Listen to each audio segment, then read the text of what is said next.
Hi ವೀಕ್ಷಕರೇ, ಎಲ್ರಿಗೂ good morning. ಎಲ್ಲರೂ ನಮಗೆ ತುಂಬ ಕಮೆಂಟ್ ಮಾಡ್ತಾ ಇದ್ದೀರಾ. ಸ್ಟೋರಿ ಯಾವ್ಯಾವ ಟೈಮಿಗೆ ಯಾವ್ಯಾವ ಸ್ಟೋರಿ ಬರುತ್ತೆ ಹೇಳಿ ಅಂತ ಹೇಳಿ ಎಲ್ಲ ಕೇಳ್ತಾ ಇದ್ದೀರಾ. ಅದಕ್ಕೆ ಎಲ್ರಿಗೂ ರಿಪ್ಲೈ ಮಾಡೋಕ್ಕಾಗೋದಿಲ್ಲ. ಅದಕ್ಕೆ ನಾನು ಹೇಳೋದಕ್ಕಂತ ಹೇಳಿ ಇವತ್ತು ಬಂದಿದ್ದೀನಿ.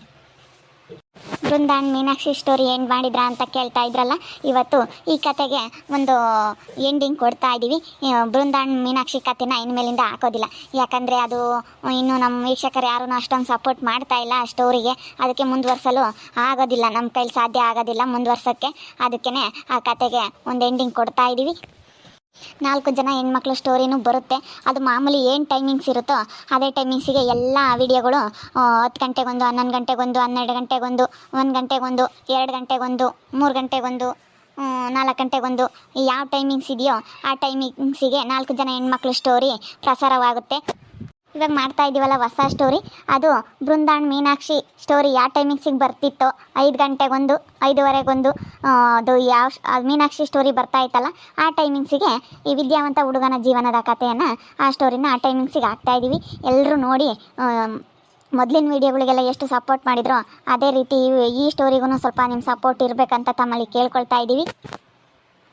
4 ಜನ ಹೆಣ್ಮಕ್ಳು ಸ್ಟೋರಿಗೆ ಯಾವ ರೀತಿ ಎಲ್ಲ ನಮ್ಮ ಪ್ರೀತಿಯ ವೀಕ್ಷಕರು ಸಪೋರ್ಟ್ ಮಾಡ್ತಾ ಇದ್ರು, ಈಗ ಮಾಡಿರೋಂತಹ ಹೊಸ ಸ್ಟೋರಿ ವಿದ್ಯಾವಂತ ಹುಡುಗನ ಜೀವನದ ಕತೆಗೆ ಎಲ್ಲರೂ ನಮ್ಮ ವೀಕ್ಷಕರು ಸಪೋರ್ಟ್ ಮಾಡಬೇಕಾಗಿ ತಮ್ಮಲ್ಲಿ ಕೇಳ್ಕೊಳ್ತಾ ಇದ್ದೀವಿ. ಅದಕ್ಕೆ ಯಾವ ರೀತಿ ಸಪೋರ್ಟ್ ಮಾಡಿದ್ರು ಆ ರೀತಿ ಸಪೋರ್ಟ್ ಮಾಡಬೇಕು. ಬೃಂದಾನ್ ಮೀನಾಕ್ಷಿ ಸ್ಟೋರಿಗೆ ಯಾರೂ ಅಷ್ಟೊಂದು ಸಪೋರ್ಟ್ ಮಾಡಲಿಲ್ಲ ವೀಕ್ಷಕರೇ ನೀವು. ಅದಕ್ಕೆ ಅದನ್ನ ಮಾಡೋದಕ್ಕೆ ತುಂಬ ಬೇಜಾರಾಯಿತು. ಏನು ಮಾಡಲಿ, ಅದಕ್ಕೇ ಇವಾಗ ಹೊಸ ಸ್ಟೋರಿ ಸ್ಟಾರ್ಟ್ ಮಾಡಿದ್ದೀವಿ.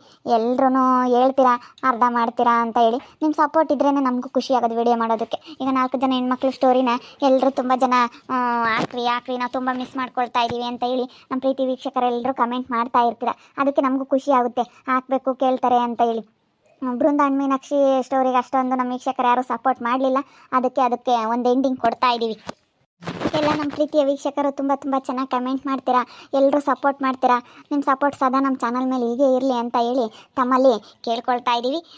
ಕಮೆಂಟ್ ಮಾಡೋಂತಹ ಎಲ್ಲ ನಮ್ಮ ಪ್ರೀತಿ ವೀಕ್ಷಕರಿಗೂ ಯಾರಿಗೂ ರಿಪ್ಲೈ ಮಾಡೋದಕ್ಕೆ ಆಗ್ತಾ ಇಲ್ಲ. ಅದಕ್ಕೆ ಎಲ್ರಿಗೂ ನನ್ನ ಕಡೆಯಿಂದ ತುಂಬ ಧನ್ಯವಾದಗಳನ್ನ ತಿಳಿಸ್ತಾ ಇದ್ದೀನಿ. ನಿಮ್ಮ ಸಪೋರ್ಟ್ ಸದಾ ನಮ್ಮ ಚಾನಲ್ ಮೇಲೆ ಹೀಗೆ ಇರಲಿ ಅಂತ ಈ ಶಾಂತಮ್ಮ ನಮ್ಮ ಪ್ರೀತಿ ವೀಕ್ಷಕರಲ್ಲಿ ಎಲ್ಲ ಕೇಳ್ಕೊಳ್ತಾ ಈ ವಿಡಿಯೋ ಮುಗಿಸ್ತಾ ಇದ್ದೀವಿ. ನಿಮ್ಮ ಅಭಿಪ್ರಾಯಗಳನ್ನು ಕಮೆಂಟ್ ಮೂಲಕ ಎಲ್ಲ ತಿಳಿಸಿ ಅಂತ ಕೇಳ್ಕೊಳ್ತಾ ಇದ್ದೀನಿ. ಎಲ್ರಿಗೂ ತುಂಬ ಧನ್ಯವಾದಗಳು ವೀಕ್ಷಕರೇ. ಹೆಂಗೆ ಬೃಂದಮ್ಮ, ನೀನು ನಮ್ಮ ಹುಡುಗಿಗೆ ಒಳ್ಳೆ ಬುದ್ಧಿ ಹೇಳಿದೆ.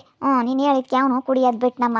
ಅವನು ಚೆನ್ನಾಗಾದ, ಹೆಂಗೋ ಮದುವೆನೂ ಮಾಡಿದ್ವಿ, ಗಂಡ ಹೆಂಡತಿ ಚೆನ್ನಾಗಿದ್ದಾರೆ, ಎಲ್ಲರೂ ಚೆನ್ನಾಗಿದ್ದೀವಮ್ಮ. ಹೆಂಗನ ನೀನು ಒಳ್ಳೆ ಬುದ್ಧಿ ಹೇಳ್ಕೊಟ್ಟೆ. ನಾನು ನಿನ್ನ ಬಗ್ಗೆನೇ ತಪ್ಪಾಗಿ ತಿಳ್ಕೊಂಡಿದ್ದೆ ಕಣಮ್ಮ. ಹೆಂಗೆ ನನ್ನ ಮಗು ಒಳ್ಳೆ ಬುದ್ಧಿ ಕಲಿಸ್ತೆ. ನಿನ್ಗೆ ಒಳ್ಳೇದಾಗಲಿ ಕಣಮ್ಮ ಬೃಂದಮ್ಮ. ನಾನು ನನ್ನ ತಮ್ಮನ ಹೆಂಡ್ತಿನ ಬೋಲ್ ತಪ್ಪಾಗಿ ತಿಳ್ಕೊಂಡಿದ್ದೆ. ಹೆಂಗನ ಎಲ್ಲನ ಒಳ್ಳೇದು ಮಾಡಿದ್ಲತ್ತ ನಮ್ಮ ತಮ್ಮನ ಹೆಂಡ್ತಿ ಒಳ್ಳೆಳು. ನೋಡಿದ್ರಲ್ಲ ವೀಕ್ಷಕರೇ, ಎಲ್ಲರೂ ಇವಾಗ ಚೆನ್ನಾಗಿದ್ದಾರೆ. ರುದ್ರಕ್ಕನ ಮಗ ಕುಡ್ದು ಓಡಾಡ್ತಿದ್ನಲ್ಲ ಅವನು, ಇವಾಗ ಅವನು ಒಳ್ಳೆ ಬುದ್ಧಿ ಕಲ್ತ್ಬಿಟ್ಟು ಅವನದು ಮದುವೆ ಆಗೈತೆ, ಏನು ನೋಡಿ ಮದುವೆ ಮಾಡಿದ್ದೀವಿ ಅಂತ ಅಂದ್ಕೊಳ್ಳಿ. ಒಂದು 6 ತಿಂಗಳು ವರ್ಷದ ನಂತರ ಇದೆಲ್ಲ ನಡೀತಾ ಇರೋದು. ಕುಡಿದು ತುಂಬಾ ಗಲಾಟೆ ಮಾಡ್ಕೊಂಡು ಇವರು ಊರು ಬಿಟ್ಟು ಹೋಗಬೇಕು ಅಂತ ತೀರ್ಮಾನ ಮಾಡಿದರು. ಎಲ್ಲ ಊರಲ್ಲೆಲ್ಲ ಬಡ್ಡಿ ಕೊಟ್ಟಿದ್ರು. ಅವರು ಎಲ್ಲ ಅರ್ಥ ಮಾಡ್ಕೊಂಡು ಜನನೂ ಕೊಡ್ತೀವಿ ಅಂತ ಹೇಳಿದರೆ, ಇನ್ನೂ ಸದ್ಯಕ್ಕೆಲ್ಲ ಉಸಿಲಿ ಮಾಡ್ಕೊಂಡಿಲ್ಲ. ಎಲ್ಲರೂ ಚೆನ್ನಾಗಿದ್ದಾರೆ. ಈ ಅಕ್ಕನಿಗೆ ಮಗನ ಕಾಲದಾಗೆ ಅಯ್ಯಂದಾಗೆಲ್ಲ ಬುದ್ಧಿ ಬಂತು ಚೆನ್ನಾಗಿ. ಯಾರನ್ನ ಮಾತಾಡಿಸ್ತಿರ್ಲಿಲ್ಲ, ನಾನು ಬಡ್ಡಿ ಕೊಟ್ಟಿದ್ದೀನಿ ಅಂತ ದೌಲತ್ ಮಾಡ್ಕೊಂಡು ಓಡಾಡೋದು. ಆಮೇಲೆ ನಾನು ಮಗನಿಗೆ ಹಿಂಗೆ ಕುಡ್ದು ಓಡಾಡಬೇಡ ಕಣಪ್ಪ, ಚೆನ್ನಾಗಿರಪ್ಪ ಅಂತ ಒಳ್ಳೆ ಬುದ್ಧಿ ಹೇಳಿದೆ. ಹೆಂಗೂ ಮಗನೂ ಚೆನ್ನಾಗಾದ, ಮದುವೆನೂ ಮಾಡಿದ್ದಾರೆ. ಇವಾಗ ಅಲ್ಲಿ ನನ್ನ ತವ್ರ ಮನೆಯಲ್ಲಿ ನಮ್ಮ ಒಂದು ಗಂಡ ಎಲ್ಲರೂ ಚೆನ್ನಾಗಿದ್ದಾರೆ. ನಮ್ಮಪ್ಪ ನಮ್ಮಮ್ಮ ಎಲ್ಲರೂ ಚೆನ್ನಾಗಿದ್ದಾರೆ. ಮೀನಾಕ್ಷಿ ಆಂಟಿ ಮನೆಯಲ್ಲೂ ಅವರು ಎಲ್ಲ ಚೆನ್ನಾಗಿದ್ದಾರೆ. ವಾಣಿ ಆಂಟಿರ ಮನೆಯಲ್ಲೂ ಎಲ್ಲ ತುಂಬ ಚೆನ್ನಾಗಿದ್ದಾರೆ. ಎಲ್ಲರೂ ಚೆನ್ನಾಗಾದರು, ಎಲ್ಲರೂ ಹೊಂದಾಣಿಕೆಯಿಂದ ಚೆನ್ನಾಗಿದ್ದಾರೆ. ಈ ಕತೆಗೊಂದು ಎಲ್ಲರೂ ಹೊಂದಾಣಿಕೆಯಿಂದನ ಎಲ್ಲ ಜೀವನ ನಡೆಸ್ತಾ ಇದ್ದಾರೆ. ಈ ಕತೆಗೊಂದು ಎಂಡಿಂಗ್ ಕೊಡ್ತಾ ಇದ್ದೀವಿ. ಶುಭವಾಗಲಿ.